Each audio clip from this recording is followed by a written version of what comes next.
आज मैं वो बताने वाला हूँ जो मैं खाना पसंद करता हूँ। हाँ, अक्सर मैं घर पे यही बनाता हूँ और पता नहीं क्यों पर मैं ये तीनों से बोर भी नहीं होता हूँ। बनाने में भी ये ज़्यादा टाइम नहीं लगता और हाँ, ये काफ़ी आसान भी है। तो देखो करना क्या है, लेना है आलू। आलू मैंने ले लिया है 2। फिर आलू को इस तरह से पतले साइज़ में काट लो और फिर इस तरह से काटने के बाद अब इसे और पतला कर लो। फिर इसके बाद जब ये इस तरह से कट जाए तब इसे तुरंत डाल दो पानी में ताकि ये काला ना पड़ जाए। उसके बाद ले लिया 1 कटोरी भर के दाल, जिसमें डाल दिया आधा चम्मच नमक, आधा चम्मच हल्दी और पानी। नमक आप अपने टेस्ट के हिसाब से डाल सकते हो।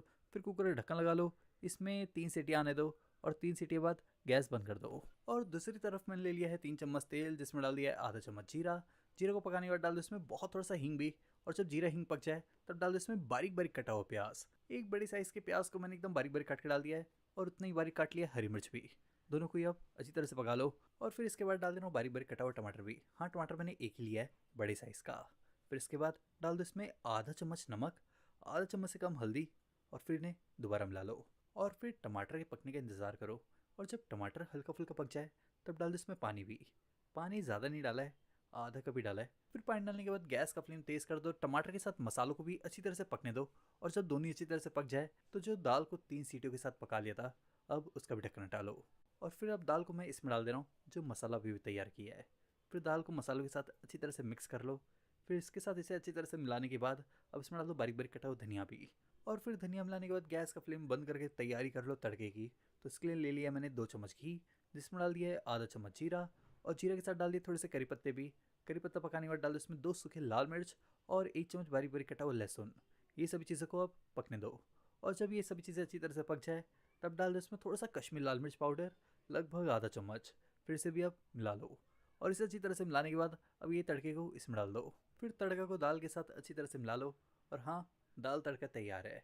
फिर इसके बाद कुछ नहीं, अब बना लेंगे वही सब्ज़ी जो मुझे दाल राइस के साथ खाना बहुत पसंद है। तो सबसे पहले तो ले लिया मैंने 2 चम्मच तेल, जिसमें डाल दिया आधा चम्मच जीरा। जीरा पकने के बाद डाल दो इसमें बड़े बड़े कटे हुए हरी मिर्च। हरी मिर्च को भी तेल में पकने दो। उसके बाद डाल दो इसमें वही आलू जिसे मैंने पतला पतला काट लिया था। फिर आलू को भी अब अच्छी तरह से चला लो इसमें। और फिर इसके बाद डाल दो इसमें नमक भी। नमक डाल दो अपने टेस्ट के हिसाब से, आधा चम्मच हल्दी और फिर इन्हें दोबारा मिला लो।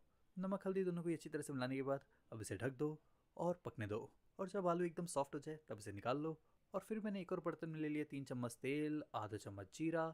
जीरा पकने के बाद डाल दो पानी भी, 2 कप। फिर डाल दो आधा चम्मच नमक भी।